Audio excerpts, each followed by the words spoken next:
പ്രണീഷ് വിജയൻ എഴുതി സംവിധാനം ചെയ്ത് ഷറഫുദ്ദീൻ നായകനായിട്ട് വന്ന സിനിമയാണ് പെറ്റ് ഡിറ്റക്റ്റീവ്. ഈ പടം കുറേ ബന്ധമില്ലാത്ത ആൾക്കാർ അവിടെ അവിടെ ആയിട്ട് ഇട്ട് കാണിച്ചിട്ട് ഇവരേതെങ്കിലുമൊക്കെ വിഷയങ്ങളിൽ കണക്റ്റാക്കി ഇവരെല്ലാം ഒരുമിച്ച് കൊണ്ടുവന്ന് ഒരു കയോട്ടിക് സിറ്റുവേഷൻ ഉണ്ടാക്കുക, അതുവഴി കോമഡി ഉണ്ടാക്കുക എന്നുള്ള സംഭവം തന്നെയാണ് നമ്മുടെ സൂതുകവും എന്നുള്ള തമിഴ് സിനിമ പോലത്തെ ഒരു ഡാർക്ക് ഹ്യൂമർ പടം. ഈ സിനിമയിൽ ഒരു പ്രശ്നമായിട്ട് എനിക്ക് തോന്നിയത് ഇതിൻ്റെ ലെങ്ത് എന്ന് പറഞ്ഞാൽ ലെങ്ത് കൂടിപ്പോയതായിട്ട് പ്രശ്നമായിട്ട് നമുക്ക് ഒരുപാട് സിനിമയിൽ ഫീൽ ചെയ്തിട്ടുണ്ട്. ഇതിൽ ലെങ്ത് കുറഞ്ഞു പോയി. കാരണം ഒരുപാട് കഥാപാത്രങ്ങൾ നോർമലി ഇങ്ങനെ ഒരു സംഭവം വരുമ്പോഴേക്കും ആൾക്കാരെ ആദ്യം ചുമ്മാ അങ്ങ് കാണിക്കുകയാണ്. കുറേ ആൾക്കാർ അവിടെ വരുന്നു, ഇപ്പം വിജയരാഘവൻ അതുപോലെ ഒരുപാട് പേര് അവിടെ ആയിട്ട് വരുന്നു. പിന്നെയാണ് ഇവരെന്താണെന്നുള്ളത് പറഞ്ഞു തരുന്നത്. പക്ഷേ ഈ പ്രശ്നം ഇങ്ങനെയുള്ളത് കാണിക്കുമ്പോൾ അവരെ ഒരു പശ്ചാത്തലം ആ ക്യാരക്ടറിനെ രജിസ്റ്റർ ചെയ്യുക എന്നുള്ളൊരു പർപ്പസ് ഉണ്ട്. അത് ഈ പടത്തിനകത്ത് ഇല്ല. മറിച്ച് നേരെ കുറെ കഥാപാത്രങ്ങൾ അങ്ങോട്ട് ഇറക്കി വിട്ടിട്ടുണ്ട്. പിന്നെ ഇത് ആരാണ് എന്താണെന്നുള്ള സംഭവങ്ങൾ നമുക്ക് അത് രജിസ്റ്റർ ചെയ്ത് എടുക്കുമ്പോഴേക്കും അതെല്ലാം ഒരുമിച്ച് കൊണ്ട് പറഞ്ഞ് ഇതാരടാ എന്താടാ ഏതാടാ എന്നുള്ള കൺഫ്യൂഷൻ നമുക്കുണ്ടായിപ്പോയി. ഒരു കൺഫ്യൂഷൻ ഉണ്ടാക്കുക എന്നുള്ളത് തന്നെയാണ് സിനിമയുടെ ഒരു ഇത്. പക്ഷെ എന്നിരുന്നാലും ഈ കൺഫ്യൂഷൻ വരുമ്പോഴേക്കും ഇവർ കുറേ പേര് അവിടെ ഇവിടെ ആയിട്ട് പോകുമ്പോഴേക്കും നമുക്ക് ഇതൊന്ന് പിക്ക് ചെയ്യാനുള്ള സമയം ഈ സിനിമ തരുന്നില്ല. അതാണ് ഞാൻ ലെങ്ത് കുറഞ്ഞു പോയി. പക്ഷെ ഒരു വെറൈറ്റി സംഭവമാണ് പിടിച്ചിരിക്കുന്നത്. നമ്മുടെ പഴയ പ്രിയദർശൻ സിനിമയിലൊക്കെ ഉള്ള പോലത്തെ ഒരു സംഭവം, നമ്മുടെ വെട്ടം സിനിമയിലൊക്കെ ഉള്ള പോലത്തെ ഒരു സാധനം അതിനെ പുതിയൊരു രീതിയിൽ ഡാർക്ക് ടോണിൽ പിടിച്ച് അതിൽ കോമഡി ഉണ്ടാക്കി കൊണ്ടുപോകാൻ വേണ്ടിയിട്ടുള്ള ശ്രമം. ഇതിങ്ങനെ കുറേയിടത്ത് ചിരിപ്പിച്ചിട്ടുണ്ട്.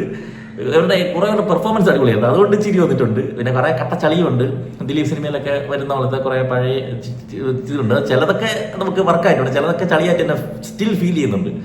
പക്ഷെ ഇതിങ്ങനെ പോയി അവസാനത്തിൽ ഒരു 15 മിനിറ്റ് വന്ന സമയത്ത് വണ്ടർലായിൽ വെച്ചിട്ട് ഒരു സ്ലാപ്സ്റ്റിക് പരിപാടിയുണ്ട്. സ്ലാപ്സ്റ്റിക് ചെയ്ത് ഫലിപ്പിക്കുക എന്നുള്ളത് ഈ കാലഘട്ടത്തിൽ വലിയ പ്രയാസമുള്ള ഒരു പരിപാടിയാണ്. അത് വൃത്തിക്ക് ആ ഒരു 15 മിനിറ്റ് നമുക്ക് ചിരിച്ച് പറയാം. ചിരി എന്ന് പറഞ്ഞാൽ നമുക്ക് ലോജിക്കും തേങ്ങയും ഒന്നും നോക്കരുത്.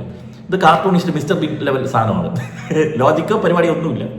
കാർട്ടൂൺ കോമഡി വെച്ചിട്ട് നമുക്ക് ആ ഒരു ചിരിക്കാനുള്ള മൈൻഡ് ഉണ്ടെങ്കിൽ അവസാനത്തെ ഒരു 10-15 മിനിറ്റ് ചിരിച്ച് മറിയാനുള്ള സാധനം ഈ സിനിമയെ ചെയ്തു വെച്ചിട്ടുണ്ട്. അതാണ് ഈ സിനിമയെക്കുറിച്ച് എനിക്ക് ആകത്തൊക്കെയിൽ പറയാനുള്ളത്.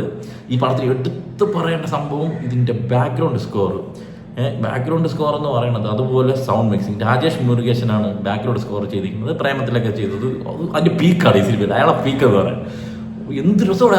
ഒരുപാട് സാധനം നമുക്ക് സിഗ്നേച്ചറായിട്ട് പിന്നെ ഫീൽ ചെയ്യും. എസ്പെഷ്യലി ഒരു വില്ലൻ വരുന്നുണ്ട്, അവന് കൊടുത്തിരിക്കുന്ന ഒരു സ്കോർ, അതുപോലെ വിജയരാഘവന് കൊടുത്ത സ്കോർ, ഇങ്ങനെ കുറേ സാധനങ്ങൾ കിട്ടില്ലാണ്. അതുപോലെ വിഷ്ണു ഗോവിന്ദിൻ്റെ ഓഡിയോഗ്രാഫി അതിനോട് ചേർന്ന് നിൽക്കുന്ന രീതിയിൽ വന്നിട്ടുണ്ട്. ഈ സിനിമയിൽ എഡിറ്റിംഗ് നിർവഹിച്ചിരിക്കുന്നത് നമ്മുടെ ഈ പടമില്ലേ അഡ്വക്കേറ്റ് മുകുന്ദൻ അസോസിയേറ്റ്സിൻ്റെ ഡയറക്ടറായിട്ടുള്ള അഭിനവ് സുന്ദർ നായികയാണ്. ഭയങ്കര ഫാസ്റ്റ് കട്ടാണ് പടം പോകണം. അത് കുറച്ച് കൂടിപ്പോയി. അവർക്ക് സംഭവം കിട്ടുമായിരിക്കും, നമ്മൾ കാണുന്നത് നമുക്ക് കൂടി കിട്ടേണ്ടേ. അതിൻ്റെ ഒരു വിഷയം എനിക്ക് ഫീൽ ചെയ്ത്. എന്നിരുന്നാലും നമുക്ക് ബോറൊന്നും അടിക്കാതെ ഇങ്ങനെ കണ്ട് രസത്തിലിരിക്കുകയാണ്. അടുത്തെന്താണ് ഒരു ചെറിയൊരു സസ്പെൻസും പരിപാടിയൊക്കെ ഇട്ട് പോയിട്ടുണ്ട്. കുറെ പേരുടേത് കുറെ കോംബോസ് ആണ്. കുറെ കോംബോ ഒരു ടീം കുറെ പേരുണ്ട്. അതിൽ കുറെ പേരൊക്കെ നമുക്ക് മനസ്സിലായി രജിസ്റ്റർ ചെയ്ത്, കുറെ പേരൊക്കെ പെട്ടെന്ന് വന്നും പോയി ഇത് ഇരിക്കണുണ്ട്. പക്ഷെ അവർക്ക് കഥയിൽ ഇമ്പോർട്ടൻ്റ് ആയിട്ടുള്ള പ്രാധാന്യം ഉള്ളതെന്നുള്ളതാണ്. കഥയും കാര്യങ്ങളൊന്നും വലിയ കഥയൊന്നുമില്ല. ഇയാളുടെ അച്ഛൻ നമ്മുടെ രഞ്ജി പണിക്കർ മെക്സിക്കോയിലെ ഒരു ഡിറ്റക്റ്റീവ് ആയിരുന്നു. Comedy piece. ഇതിലുള്ള കഥാപാത്രങ്ങളെല്ലാം കോമഡി പീസാണ്. അങ്ങനെയാണ് ചെയ്തിരിക്കുന്നത്. വില്ലന്മാർ നായകന്മാരെല്ലാവരും.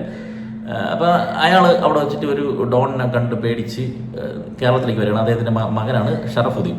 അപ്പോൾ ഷറഫുദ്ദീന് ഇതുപോലെ ഒരു ഡിറ്റക്റ്റീവ് ആവേണ്ട സാഹചര്യം വരുന്നു. അയാൾ പിന്നെ പെറ്റ് ഡിറ്റക്റ്റീവ് ആവുന്നു. പിന്നെ അവിടുത്തെ ഒരു 2-3 വിഷയങ്ങൾ ഇത് കണക്ട് ചെയ്ത് ഒരു വിഷയത്തിലോട്ട് ഇയാൾ ഇറങ്ങി അത് അന്വേഷിക്കാൻ നടക്കുകയാണ്. അപ്പോഴേക്കും കുറേ കഥാപാത്രങ്ങൾ വന്നു ചേരുന്നു. ഇവരുടെ ഇടയിൽ പല രീതിയിൽ പോകുന്നു. അങ്ങനെ പല കൺഫ്യൂഷൻസ് ഉണ്ടാക്കിയിട്ട് ലാസ്റ്റ് എല്ലാവരും കൂടി വെച്ചിട്ട് ഒരു കൊട്ടിക്കലാശം പോലത്തെ ഒരു ക്ലൈമാക്സ്. അതാണ് ഈ സിനിമ. കുറേ വെറൈറ്റി സാധനങ്ങളുണ്ട്. അത് നമുക്ക് ശ്രദ്ധിച്ചാലേ കുറേ കിട്ടുള്ളൂ. ഇപ്പം നമ്മുടെ ശ്യാം മോഹൻ്റെ ഒരു റിട്ടോറുണ്ട്, വെറൈറ്റി സാധനമാണ്. അങ്ങനെ കുറേ പരിപാടികൾ. അത് മാത്രമല്ല ഈ സിനിമയ്ക്ക് ഒരു പശ്ചാത്തലമുണ്ട്. ആ പശ്ചാത്തലത്തിൽ ഉൾപ്പെടുന്ന ക്യാരക്ടേഴ്സ് അവർ പ്രതിനിധാനം ചെയ്യുന്ന അവരുടെ ജോലി ആയാലും അവരുടെ പശ്ചാത്തലമായാലും അതുമായിട്ട് കുറേ സാധനങ്ങൾ അവിടെ ആയിട്ട് ഇട്ടിട്ട് പോയിട്ടുണ്ട്. ഇത് സിനിമയ്ക്ക് പല രീതിയിൽ പിന്നീട് ഒരു ഷെക്കോസ് ഗൺ പോലെ യൂസ് ചെയ്തിട്ടുണ്ട്. എക്സാമ്പിൾ ഒരു സ്വിഗ്ഗി പോലത്തെ ഒരു ഡെലിവറി സംഭവമുണ്ട്, ഒരു ഹോട്ടലുണ്ട്. ഇതൊക്കെ സിനിമയിൽ ഏത് പശ്ചാത്തലം കാണിച്ചാലും ഇതുമായിട്ട് കണക്ട് ചെയ്യുന്ന വിഷയങ്ങൾ തന്നെ അവിടെ ഇട്ടിട്ട് പോയിട്ട് ആ ഒരു പശ്ചാത്തലം ബിൽഡ് ചെയ്യണതിൽ ഇവർ നന്നായിട്ട് വിജയിച്ചിട്ടുണ്ട്. സിനിമയുടെ സിനിമോട്ടോഗ്രാഫിയും കിട്ടിലുമായിരുന്നു. ആനന്ദ് സി ചന്ദ്രൻ ഈ പ്രേമം നേരം അതിൻ്റെയൊക്കെ ഒരു പരിപാടിയില്ല, ആ ഫ്ലേവർ ഇതിലും കാണാനുണ്ട്. പിന്നെ ആർട്ടിൽ ഡിനോ ശങ്കർ പ്രൊഡക്ഷൻ ഡിസൈൻ കുറേ സംഭവങ്ങൾ, പുതിയ കുറേ സാധനങ്ങൾ ഇതിനകത്ത് പരിചയപ്പെടുത്തിയിട്ടുണ്ട്. അതൊക്കെ നമുക്ക് ഫേക്കായിട്ട് തോന്നാതെ ഏച്ച് കെട്ടി വെച്ചാൽ പഴയ സിനിമയിലൊക്കെ ഹാക്കിംഗ് എന്ന് പറയുമ്പം ഹാക്കിംഗ് റിക്വസ്റ്റ് അക്സെപ്റ്റഡ് ഗ്രാൻഡഡ് എന്നൊക്കെ പറഞ്ഞ് കാണിക്കില്ലേ, അങ്ങനെയൊന്നും ഈ സിനിമയിലില്ല. ഇതുപോലത്തെ പുതിയ കുറേ സംഭവങ്ങൾ ചെയ്തിട്ടുണ്ട്. അത് കാണുമ്പോൾ തന്നെ നമുക്കത് ഒറിജിനൽ സാധനമായിട്ട് ഫീൽ ചെയ്യുന്നുണ്ട്. ശ്രീക്ക് വാര്യർ ഒരു ഡാർക്ക് ടോണാണ് സിനിമയ്ക്ക് കളർ ടോൺ തന്നെ കൊടുത്തിരിക്കുന്നത്. സിനിമയായിട്ട് ചേരുന്ന രീതിയിൽ തന്നെ അത് വന്നിട്ടുണ്ട്. അങ്ങനെ ടെക്നിക്കൽ സൈഡൊക്കെ ഗംഭീര വർക്കാണ്. Performance wise Sharaf as usual cake വാക്കാണ്. പണ്ട് ദിലീപ് ചെയ്തിരിക്കുന്ന സംഭവം ഇപ്പോൾ ഒരു ആൾട്ടർനേറ്റീവായിട്ട് നമുക്ക് ഷറഫിനെ തീർച്ചയായിട്ടും യൂസ് ചെയ്യാൻ പറ്റും. അദ്ദേഹം നന്നായിട്ട് ചെയ്തിട്ടുണ്ട്. അനുഭവ പരമേശ്വരൻ കോംബോ ആയിട്ട് സിനിമയിലെ ഉടനീളം തന്നെ ഉണ്ട്. ചുമ്മാ ഒരു കഥ നടി എടുത്തിട്ടിരിക്കുന്നതല്ല. പിന്നെ ജോമോൻ ജ്യോതിർ 1-2 കോമഡികൾ കിടുവായിരുന്നു. പുള്ളിയുടെ എക്സ്പ്രഷൻ കൊണ്ടുള്ള കോമഡിയല്ല, സിറ്റുവേഷൻ വെച്ചിട്ടുള്ള കോമഡിയാണ്. അത് വർക്ക് ചെയ്തിട്ടുണ്ട്. പിന്നെ ശ്യാമോഹനുണ്ട്. എല്ലാവരും കുറച്ചേ ഉള്ളൂ കേട്ടോ. വിനായകനുണ്ട്, പിന്നെ പ്രസീത, വിജയരാഘവൻ കിടുവായിരുന്നു. പിന്നെ ഒരു ക്യാമിയോ എടുത്തിട്ടുണ്ട്. അത് ഇനി അമ്മ സർപ്രൈസ് ആയിട്ട് വെച്ചിട്ടുണ്ടെന്ന് എനിക്ക് അറിഞ്ഞൂടാ. ഞാൻ ട്രെയിലർ ഒന്നും കണ്ടിട്ടില്ല. അത് എന്തിനായിരുന്നു എന്ന് എനിക്കിപ്പോൾ മനസ്സിലായില്ല. അയാൾ എവിടെ കണ്ടതായിട്ട് ഒരു ഓർമ്മ. പിന്നെ ഒരു ലോഡ് ആൾക്കാരുടെ ഇതിനകത്ത് ജിനോ ജോസഫ്, സഞ്ജു ഇല്ല മറ്റേ റീലൊക്കെ ചെയ്യണം, സഞ്ജു, ഭഗത് മാനുവൽ, സിറാജുദ്ദീൻ, മാല പാർവതി, മേജർ രവി, നിഷാൻ സാഗർ, അൽത്താഫ് സലീം, നിലീൻ സാന്ദ്ര, നമ്മുടെ സാമർത്ഥ്യശാസ്ത്രത്തിൻ്റെ ഡയറക്ടർ, അവളെ മോളായിട്ടൊന്ന് വെച്ച് നല്ല രസം ഉണ്ടായിരുന്നു കേട്ടോ. പിന്നെ ജയ് വിഷ്ണു, ശോഭി ദിലയർ, അമിത് മോഹൻ, ഇങ്ങനെ ഒരു ലോഡ് ആൾക്കാർ. ഇത് ഇങ്ങനെ കുറെ കഥാപാത്രങ്ങൾ കുറച്ച് കൂടുതലായി പോയതായിട്ട് ഫീൽ ചെയ്തു. ആകെ മൊത്തത്തിൽ ഒരു ശ്രമം നടന്നിട്ടുണ്ട്. പണ്ടത്തെ നമുക്ക് ഇപ്പൊ എടുത്ത് വിജയിക്കാൻ പറ്റാത്ത ഒരു സാധനം, പാളിപ്പോയ കുറെ കാര്യങ്ങളൊക്കെ അത്യാവശ്യം സക്സസ്ഫുൾ ആയിട്ട് എടുത്ത് ഡെലിവർ ചെയ്തിട്ടുണ്ട്. പിന്നെ ഈ പറഞ്ഞ കഥയും മറ്റൊന്നും വെച്ചിട്ടൊക്കെ കുറെ കൺഫ്യൂഷൻസ് ഉണ്ടാവാം. എന്നിരുന്നാലും നമുക്ക് തള്ളിക്കളയാനാവാത്ത ഒരു സിനിമയായിട്ട് എനിക്ക് പെറ്റ് ഡിറ്റക്റ്റീവ് ഫീൽ ചെയ്തിട്ടുണ്ട്. അത് കുട്ടികൾക്കൊക്കെ കൊണ്ടുപോയി ഒരു 10 LKG പിള്ളേരല്ല, ഒരു 10 വയസ്സൊക്കെ ഉള്ള പിള്ളേർക്ക് പോയി കഴിഞ്ഞാൽ അവർ ആർത്താർത്ത് ചിരിക്കുന്ന ഒട്ടേറെ പെർഫോമൻസ് ഈ പടത്തിൽ ഡെലിവർ ചെയ്തിട്ടുണ്ട്. വന്നവരും പോയവർക്ക് നല്ല പെർഫോമൻസ് ആയിരുന്നു. ഞാൻ പറഞ്ഞ ഈ ക്യാരക്ടർ എസ്റ്റാബ്ലിഷ്മെന്റ് കുറച്ചുകൂടി ശ്രദ്ധിക്കായിരുന്നു. കുറച്ചുകൂടി ലെങ്ത് കൊടുത്ത് ഒത്തിരി സമാധാനത്തിൽ പടം കൊണ്ടുപോയിരുന്നെങ്കിൽ കൊള്ളായിരുന്നു. മൊത്തത്തിൽ ഓട്ടോ പരക്കപ്പാച്ചിലും ഒക്കെ ആയിരുന്നു. ചിലപ്പോൾ രണ്ടാമത് കാണുമ്പം കുറെ കൂടി നമ്മൾ കാണാത്ത കോമഡികളും സംഭവം കണക്ഷൻസും ഒക്കെ നമുക്ക് നന്നായിട്ട് സെറ്റായിട്ട് ഫീൽ ചെയ്യാം എന്നാണ് എനിക്ക് ഈ പടത്തിനെ കുറിച്ച് കണ്ടപ്പം തോന്നിയത്. അപ്പം നിങ്ങൾ എല്ലാവർക്കും ഇഷ്ടപ്പെടും, 100% തിയേറ്ററിൽ വർക്കാവുന്നൊന്നും എനിക്കൊരു ഉറപ്പുമില്ല.